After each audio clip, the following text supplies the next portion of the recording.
Happy New Year. Happy New Year. It's about that time of day again here, folks. Time to get back to work. I know it's been a couple of weeks. Time to dust off those cobwebs, roll those sleeves up, and let's get back to work tonight. Monday evening, January the 6th, 2020. Still feels kind of strange saying that. We'll give it a couple days, though, to get back in the rhythm. But I'll tell you, it is great to be here once again on our nightly newsletter. And, of course, don't forget, if you're here for the first time, it's great to have you with me here first day of a new week. New month, new year, new decade. If you're here for the first time today, again, my name is Joseph. I help traders find high-quality setups using a very simple three-step strategy that we teach and trade together every morning in our trade room. But my job's a little bit different tonight. My job tonight is to help you guys and gals find the best levels of support and resistance, the best entry and exit setups for tomorrow. And how can I forget? I have a very important job tonight, right? My job is to help you stay out of trouble for tomorrow. That's Tuesday's trading session, and we have a ton to cover in tonight's video newsletter. As you can see, we got the charts all loaded up in the background. We got some crude oil, some S&P, some Nasdaq, and some gold. We're going to break down all of these charts, talk about the best entries and exits we're watching for tomorrow. But the first thing we'll jump in tonight is the news calendar here for this week, because as you probably noticed, there's a lot going on right now between Brexit, tensions in the Middle East, big news this week. Let's not talk about it. Let's grab that calendar here and let's see what's coming here later on as we go into the rest of this week. Now, as we go into tomorrow's trading session, tomorrow, of course, is Tuesday, January the 7th. We've got some major news bright and early tomorrow morning at 8:30 Eastern time, as you can see. And then always, anytime I see that, ISM, right? ISM. The one thing we talked about a lot last year in 2019 was anytime we see those ISM manufacturing numbers, we know we want to pay attention. So big news tomorrow morning right out the gate at 8:30 Eastern time. And of course, the ISM non-manufacturing index at 10 o'clock Eastern. Those are going to be the two big news events we'll be using as catalysts tomorrow morning. Now, I want to make sure to remind you, I'm not trying to trade the news events. What I'll do is, with all of our clients tomorrow in the trade room, we know there's news at 8:30. We know there's news at 10 o'clock. We expect those news events to get the markets moving, either up, down, or sideways. And that's where the magic happens. Once we get that kind of that catalyst, 8:30 and 10 o'clock tomorrow, we'll trade the strategy accordingly, right? So I'm definitely keep my eyes tomorrow around that 8:30 and 10 o'clock time frames. If you're joining us tomorrow in our trade room, we'll have a front row seat at 8:30 Eastern time. So that's what's happening for tomorrow. But we have a lot going on these next couple weeks. For example, right, later on this week, we have really one of the biggest news events of the month of January, and that is the employment situation, also known as the non-farm payrolls report. Now, this will become more important as we get later on in the week. I wouldn't worry too much about the employment number just yet, but we are watching that as we get later in the week. And then obviously there's been a lot going on since we last spoke, right?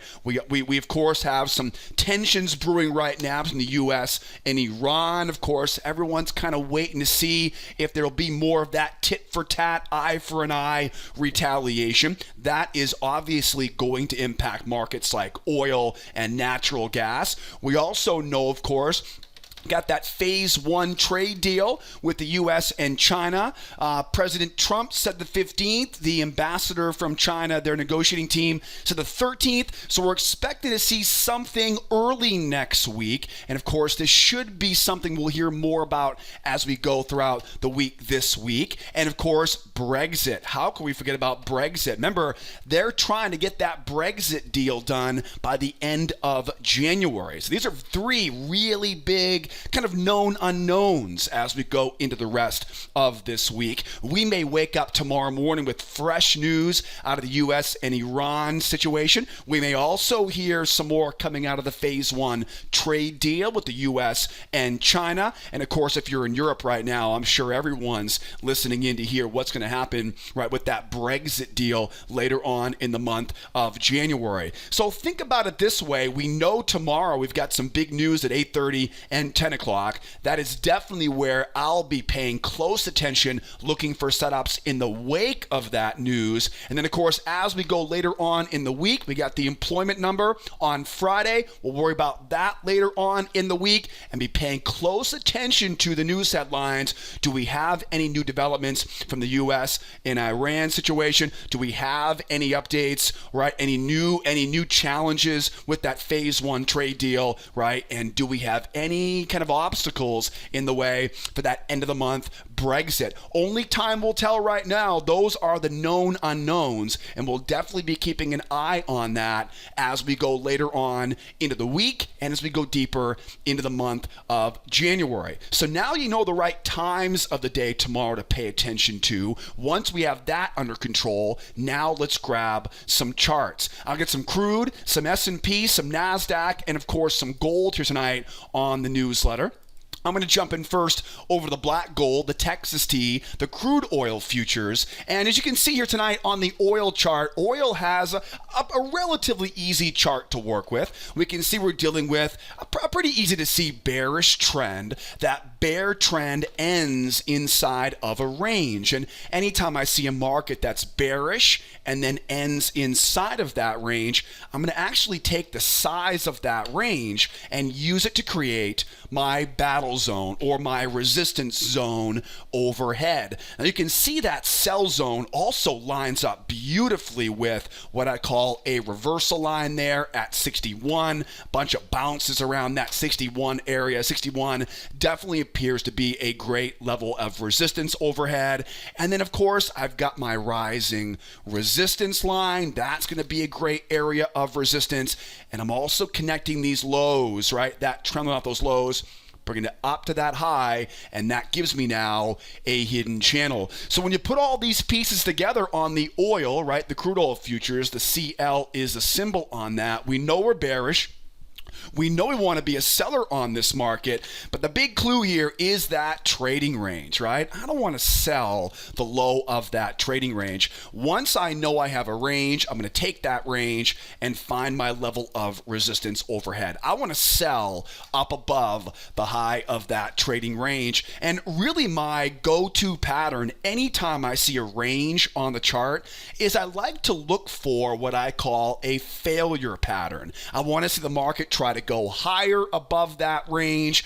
At that point now, I'm hoping the buyers will try to buy that pullback, and I'll get a chance to sell into those stop losses for a move back down. I call these a failure pattern, a buyer failure pattern in this particular situation. But again, you'll notice we really have a lot of great levels of resistance waiting here up around that, 63.60 to 63.90 area. You get the top of that channel, my reversal line at 61, along with, of course, right, that battle zone off of that trading range. So again, I want to see this market pop high. I'd love to see these buyers take a swing at buying the pullback so I can then sell right into their failure. Now, you might be wondering too, what if the market keeps going lower? If it keeps going lower, let's take a look here at a little bit of a bigger picture on this, because if it keeps going lower, we start to see there's a lot of open space down here, right? We know there's a big wide open space,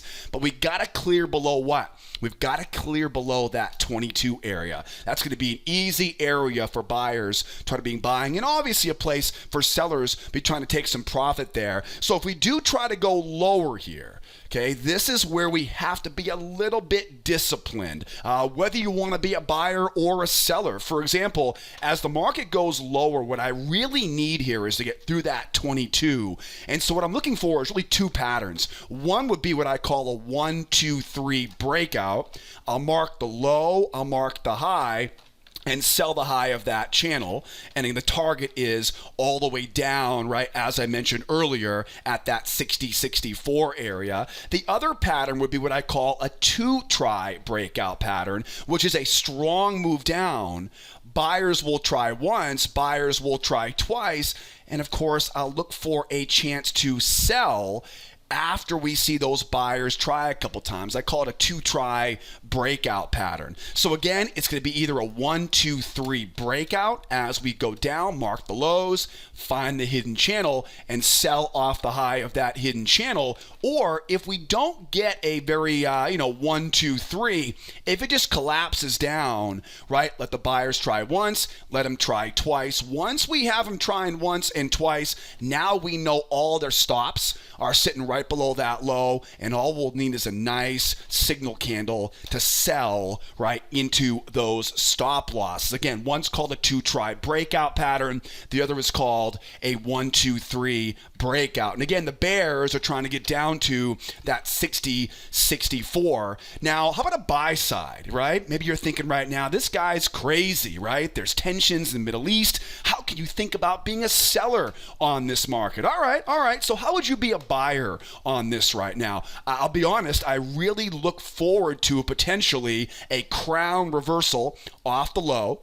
Crown reversals are fantastic. The name says it all, reversal patterns. We're not a bull market right now. We're a bear market. So if I want to be a buyer, I need to really let these sellers try a couple times and then try to get that trap low. I call this a crown reversal pattern. Great pattern to watch for if you want to buy. And what I'm looking for on this is I really want to see us get down into that 22 area, get the sellers to struggle.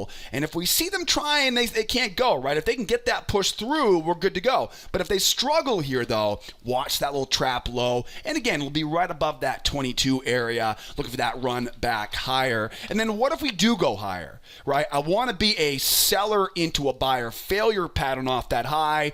But what would a reversal look like? Reversal, 2 patterns to watch for. One of them, the most reliable, is a 1, 2, 3 reversal. Just like that 1, 2, 3 breakout, mark the high, find that hidden channel low, and we are buying off the low of that hidden channel.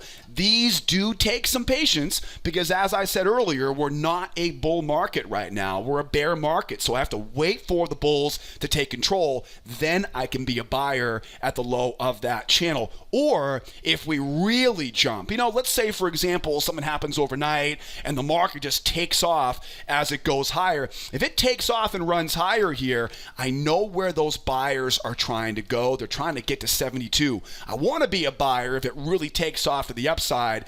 But what's my favorite pattern to avoid buying high, buying into resistance? It's called a trap. Looking for a trap pattern right below that right below that high. This will take a bit of a threading the needle. We're going to have to see a strong run up. That strong run up, the bears will try once, the bears will try twice. What I really need, though, is I need that higher high and that trap low.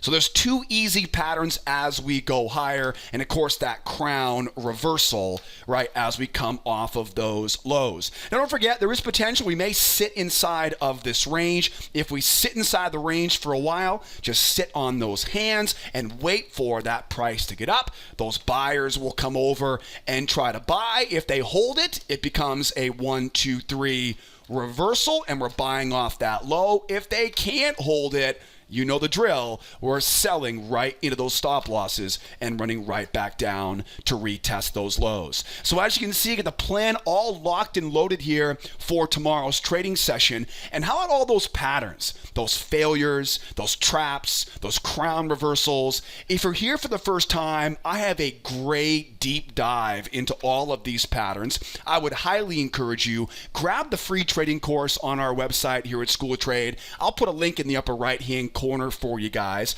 Don't delay. Grab that free course if you want to get a deeper dive into all my favorite entry patterns: pullbacks, failures, traps, crown reversals, breakout patterns. I talk all about those in the free trading course. Grab that link in the upper right hand corner if you're here on YouTube, or if you're here on the blog right now, I'll put a big red button for you to register for our free course right below the video tonight on our trading blog. So definitely take me up on that offer. Follow follow that link in the upper right-hand corner. Get registered for our free trading classes to get a much deeper dive into all of these patterns. And as always, we'll be trading these patterns together like we do every morning, 8 o'clock Eastern time in our trade room. Let's keep going though. Oil is just getting us started. How about some S&P? Now, the S&P, I think everybody can agree, the S&P is clearly very bullish. But the one thing that we didn't get today, right, the buyers had a field day right after that big push down. What's missing, though? If you look at this chart right now, what's missing on this chart? A deep pullback, right? Usually when a market makes those big runs up, the buyers will get weary of buying high and we'll get a nice deep pullback. We never got that deep pullback. And that deep pullback, I think, is really the big clue here right now. We know we're bullish, but we didn't get any deep pullbacks. And anytime I see a market that kind of grinds its way higher like this, I call it a sleepwalking market. These sleepwalking markets are really based on the fear of missing out, right? People don't want to miss that chance to buy that pullback they saw, right, overnight last night. But now the momentum should be starting to slow down here. And typically when I see these types of scenarios, we see those kind of sleepwalking markets as we go higher. We'll typically either see one of two scenarios. Either one is a deep pullback, because again, remember, buyers really weren't given any chance to buy low today. I mean, unless you had the guts to buy at 4 o'clock Eastern. I mean, I was fast asleep at 4 o'clock Eastern. I'm sure a lot of people, right, were counting sheep at that time of the night. So a lot of people probably didn't get a chance to buy that deep pullback there. They're going to be waiting for their shot, right, to at least sink their teeth into something good before we get back up to retest the high. I'm anticipating a deep pullback, but there's one more situation you want to keep your eyes on, and that is a trading range. Now, obviously, we don't know what the range looks like right now, but anytime I see a market that moves this far in such a short period of time, the buyers will likely start to get nervous about buying up here. They may not take their profit. You know, they may not flip their positions and sell, right? But what they'll probably do is they'll probably ease off the gas pedal here, and that's what tends to make the markets go sideways after a big run like that. If I can get a trading range, I know exactly what the plan will be, right, for that trading range. So we got two basic scenarios here. One is that deep pullback. That's really what I want to get my hands on here right now. The only problem is that when I get a real deep pullback, what happens? Momentum.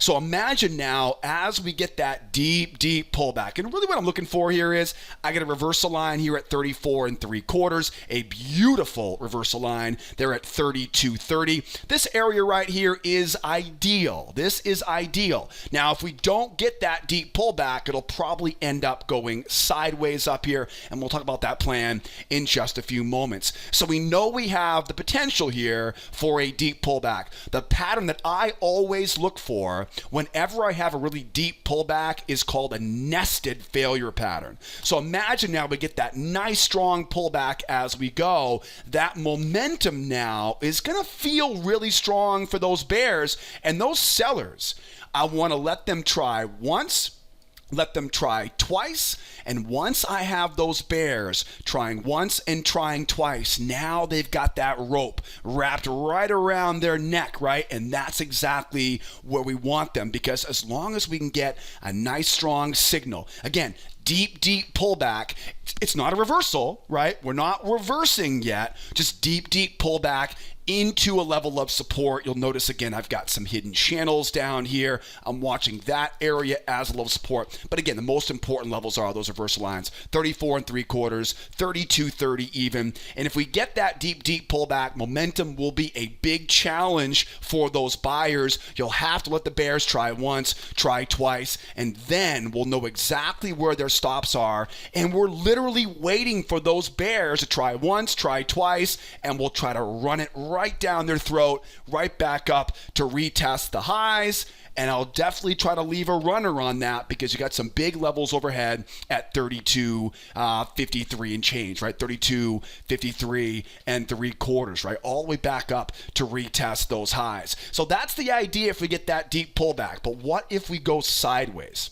Now, the hardest part right now is I don't know enough about the sideways range, right? We don't even know exactly where the range is yet. So I'll be watching here in the overnight. Tomorrow morning we'll know more, right? We're watching for some double tops, double bottoms, and the moving average will start to flatten out on us. Now, anytime I have a trading range with a bull bias, I want to buy underneath the trading range. I don't want to buy high, because if the buyers wanted to buy high, they'd be buying it higher. They're clearly, if we go sideways, they'll be rejecting, right? Basically rejecting the idea of buying at a higher price. Now, here's the trick. Once you know where that range is, you're going to take the size of that range and bring it down. And that's going to bring us, right? That's going to give us that, I called it the battle zone on crude oil, right? That's going to give us this buy zone.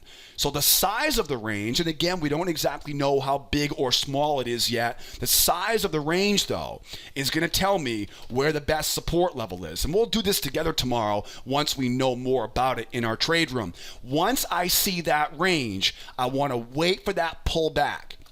Now, when the market pulls back, 9 times out of 10, the moving average comes over. The sellers will think this thing has reversed. They're going to try to short this and run back to those lows, and I hope they do, because once they do, we can now buy.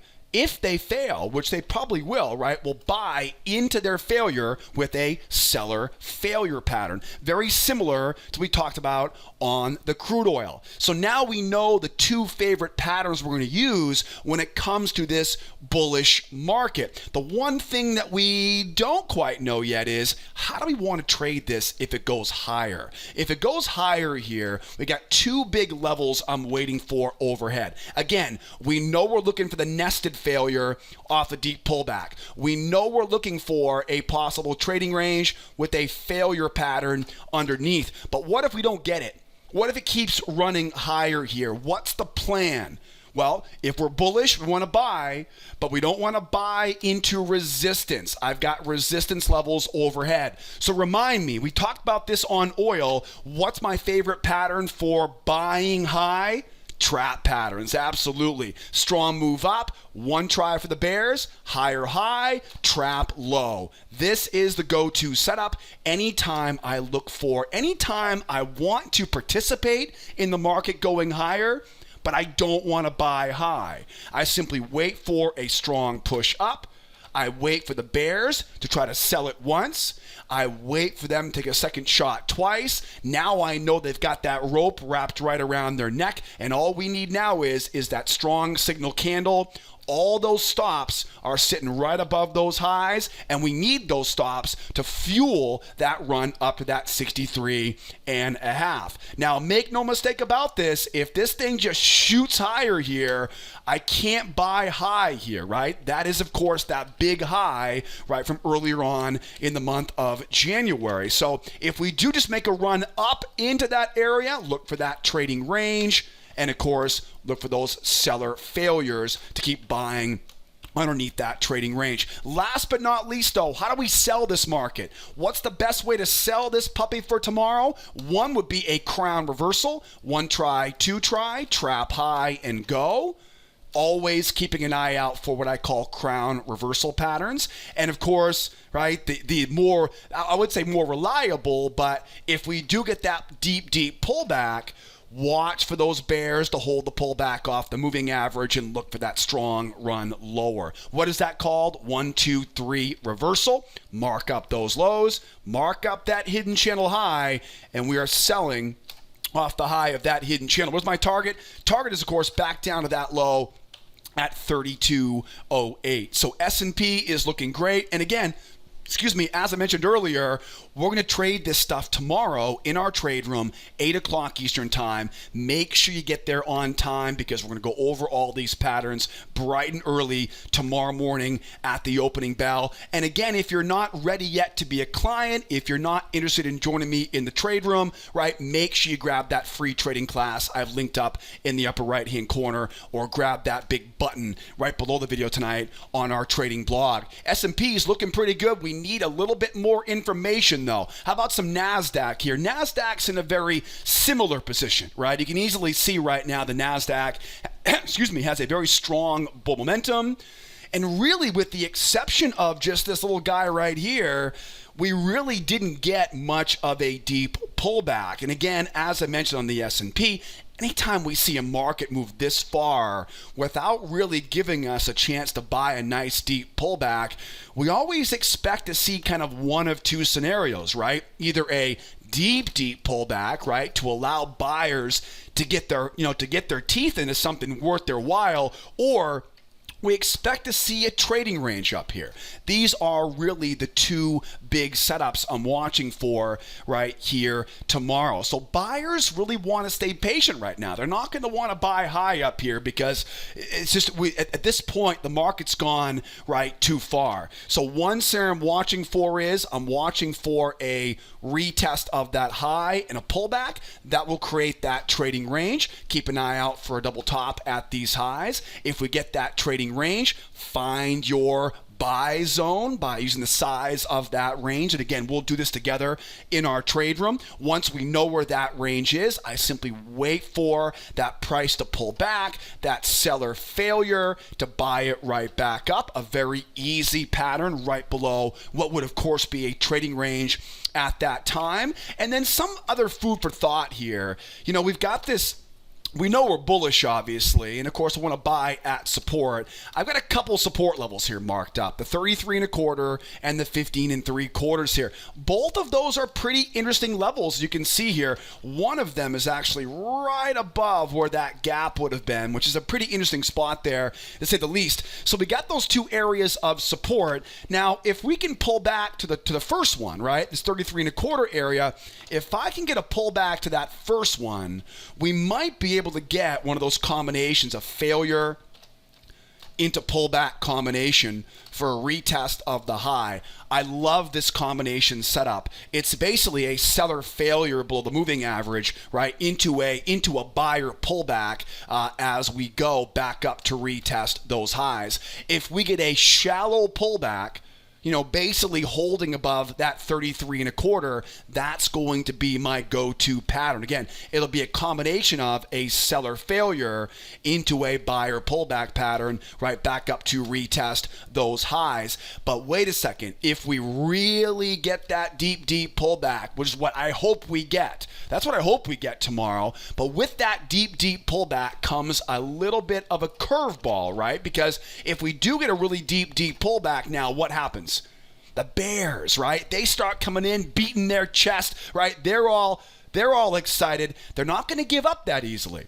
And so even though we're still bullish, remember, we're not bearish until we hold, right? 1, 2, 3. What we need is 1 try for the bears, 2 try for the bears. Yeah, right? What do we call that? We call it a nested variation of those failure patterns, right? So if we get a deep pullback, I'm looking for the nested failure pattern. If we get a shallow pullback, look for that failure into pullback combination. Now, one more thing about this pattern. If we do get that nested pattern, oftentimes there's so many sellers that are trapped in this market, the market just shoots right higher. And oftentimes you'll see a strong signal candle. That'll be your trigger into the failure pattern. The market will then run higher and then give you a trap to finish it off. So keep your eyes on those trap entries, right? Those trap patterns before, as always, before we get back up to retest those highs. So some good combination setups. And of course, all of these patterns will work on any market. I'm just showing you some of the setups we're looking for tomorrow in our trade room. And again, we'll do it together in our trade room. That way you follow all the rules correctly, right? And you're not going to go out there and take a bunch of losses while you're learning. So there's some great setups here on the Nasdaq. Now, again, we want to keep an eye out for a reversal, right? I mean, if we do get a reversal, strong move down, we're not bearish yet. We want to hold that pullback and jump off that moving average. We've got to get some momentum coming off the moving average. Then I can go connect those lows, up around those highs. Now, these are one of those patterns that takes a while to set up, but then it triggers real fast. And what you'll notice is that sometimes the pullback is fast, and you got to wait for that follow through. Once you get the follow through, then usually that pullback happens fast. Be ready for that pullback off the high of that hidden channel. And where's my target? Absolutely. Down at that 87.30. I really like the sell side of this Nasdaq right now. I just simply don't trust it until the market actually turns bearish. Don't forget, as always, anytime we have a market that goes this far, that fast, we can always keep an eye out for that crown reversal. Just remember, those crown reversal patterns are counter trend trades, and they usually take a little bit longer than you think they will, right? And I'll leave it at that. We'll talk more about kind of the dynamics of those crown reversals in our trade room tomorrow morning. And again, I cover a lot of details, right, for these patterns inside of that free trading course linked up in the upper right hand corner, or that big red button for you below the video tonight on the trading blog. We're looking pretty good here though on the Nasdaq. What if the market keeps going higher here? If we keep going higher, you got to know where you're going to. 89.01, that's that prior level, similar to the S&P 500. What's the best way to buy it as it goes higher? We go up, higher high, trap low. Why traps? Why traps? Because traps are the go-to pattern, the reliable pattern, the dependable pattern, right? I don't want to take trades that aren't dependable. I want to have confidence in my strategy. I know you do too. If you're trying to get confidence back, right, in your trading strategy, you just got to simplify the patterns. There are certain patterns that work better in certain environments. When I see I'm going bullish, but I know I have resistance overhead, I want to participate, but I don't want to buy high. I want to buy with a trap low. And again, we're going to cover all those patterns inside of that free trading course. Last but not least here though, over on the gold. Gold is probably the most complicated of all of the charts tonight. What do we know right now? There's a lot on this chart right now. First of all, most important thing right now on the gold is we can easily see the market is bearish. Right? We can easily see that bear market. We can also see how those bears finished off the day today inside of that trading range, right? So it ends in a narrow trading range. Now, narrow ranges. If you're a client of mine, you know that narrow ranges and excessively wide ranges are really big clues. A narrow range tells me specifically now where my best sell zone is going to be. And of course, anytime we have a range, we know we want to sell above that trading range. Up around that 74, 75, 76 area is a really attractive area to be a seller because of that narrow trading range. But look, that's not it, right? There's actually more here. We had that big gap up, right? That big run higher, and look what happened. They kind of consolidated into a triangle. Now, if you're an auction market guy or gal, or if you like market profile, or maybe you've learned about volume analysis, right? If you were to put a volume tool on this chart right now, where do you think all the volume would be? Yeah, all the volume will be piled up right in that same area. Now, again, if you've studied market profile, auction market theory, you know that we oftentimes will go back to the high volume areas to attract all the big money in the market. Beautiful example of how the point of that triangle, right where the triangle comes together here, where the most volume is traded, I'll bet a lot of sellers would love to load the boat again if they can get a shot back up into that range. But wait, there's one more thing here though. There's one more thing here right now, and that is this channel. If you line up these lows up around these highs, that area is also very tasty, right? Very tasty area there to sell up around those highs. So very, very interesting spot there around that. Again, 74, 75, and 76. I've also got that trend line, right, sitting there overhead as well. So as you can see right now, the market is certainly bearish right now. I definitely can't call this a bull market.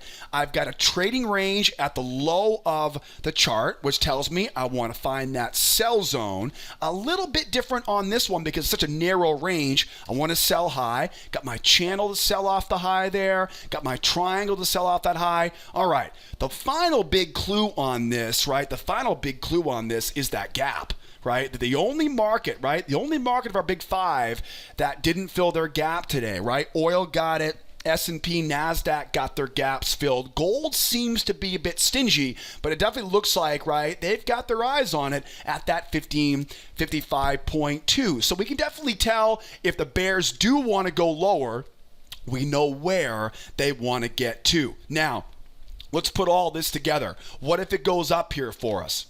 At this point, if I can get a pullback off of this low, that will be ideal. We'll go right into that area I've been watching for now, and hopefully I'll have a chance to get that same combination set up, right? If we can get that market going higher, hopefully we can get that buyer failure into that bearish pullback pattern and that run back down. Again, wait for the market to run higher, look for those buyers to try and fail. That will give us our failure pattern. And then as always, it almost always pulls back. Now, the only question is, will it pull back and allow us to sell above the top of that trading range? A very important part of the plan here for tomorrow. If we do sit inside the range here for a while, we're going to sit right on our hands, right? I do not want to be trading in the middle of that trading range. If we do sit here sideways for a bit, I'm going to wait for that pop higher. And again, just simply wait for that buyer failure, right, into pullback combination as we go back down again. But what if we try to go lower?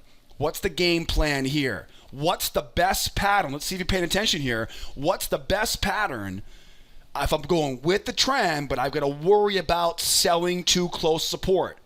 The trap pattern, right? Absolutely. I want to see that 1, that 2, lower low is required, and then trap high. And remember, you want to get this before you go, right? You want to get this before you get down to that gap. Once they get that gap fill, I mean, this thing could go down and rocket right back up again. It easily could, right? And if it does get that gap fill, I now start looking for those crown reversals, right? 1 try for the bear, 2 try for the bear, those crown reversal patterns, right, to buy it back up here off of that low. Remember, that's a counter trend trade, and that will take a lot longer than you think it will, right? It's probably not going to happen, right, within 5 minutes, probably 10, 15 minutes to get that full reversal. You want to see, again, trap high before we get down there. If we can't and we run down, looking for the 1 try for the bears, 2 try for the bears, trap low for that crown reversal pattern as we go higher. Now, at what point could we start selling it, right? Because, I mean, in all reality, this thing is, I mean, it's in the nosebleed seats right now. Is there any scenario here we could start selling? I've got to get underneath that gap, right? I've got to get that 1, 2, 3 breakdown, mark up that low, find that hidden channel, and I can sell off the high of that hidden channel. At that point, right, now, you've got plenty of levels, right, waiting down here around that 1530, 1520 area, and we'll take a look at that tomorrow once we start to get this price headed lower. The bottom line, though, is right now we know the gap is probably what they're looking for here tomorrow. I've got my eyes on this area overhead for a couple key setups. As we go lower, I'm watching for traps, I'm watching for crown reversals. And then one last thing here, what do I need to see to be a buyer as we go higher? 1, 2, 3 break higher, mark the high, mark the low, buy the low of that new channel, or strong move up, 1 try for the bears, 2 try for the bears, don't chase it. Look for that trap pattern, right, and buy off of that low before we get back up to retest those highs. So as you can see, we have a ton of opportunities setting up for tomorrow morning's trading session. It's been great to have you here with me. Don't forget, make sure you grab that free course to get a much deeper dive into all of these patterns, along with hundreds of examples of how we apply these patterns to our favorite futures markets. But most importantly, though, get registered as a new member and come join me tomorrow morning and every morning and come do it with me. You know, learning how to trade on your own, it's stressful, it's really expensive, it's not very fun. It takes a long time to learn how to apply these patterns to a moving market, and that's why our trade room is such a big advantage for every new client that joins us. Don't forget, if you're on the YouTube channel right now, you can get registered as an advanced member. I'll put all the links in the description of the YouTube YouTube video. So if you're on YouTube right now, go into the description, grab that link to get registered. We open up tomorrow morning at 8 o'clock Eastern time. If you're on the blog right now at sidewaysmarkets.com, there's a big blue button right below the video tonight on the trading blog, or head over here to schooloftrade.com, grab the advanced course. We get some great flexible payment options, some great New Year's incentives, some great bonuses going on in the month of January. If you have any questions whatsoever, use that live support tool. Call that toll-free phone number to the right of my ugly mug, right? And as always, guys, if you're not quite ready yet to be a member, make sure you grab that free course as part of our free trial, right? You can get registered right on our website, or all the links are in the description of that YouTube video. Guys and gals, I want to thank you so much for tuning in tonight. Again, a very happy New Year, a new week, new month. Of course, a new decade. Always great to be with you guys every evening. Now get some rest, right? I'm sure today was a pretty busy day for everybody getting back in the routine of things. I'll see you guys tomorrow morning at the opening bell as a new member in our trade room. If not, we'll see you guys same time, same place tomorrow night on the next edition of our nightly newsletter. As always, my name is Joseph. Be well out there. Be nice to each other, will ya? And be here next time. Adios, amigos. Bye-bye for now.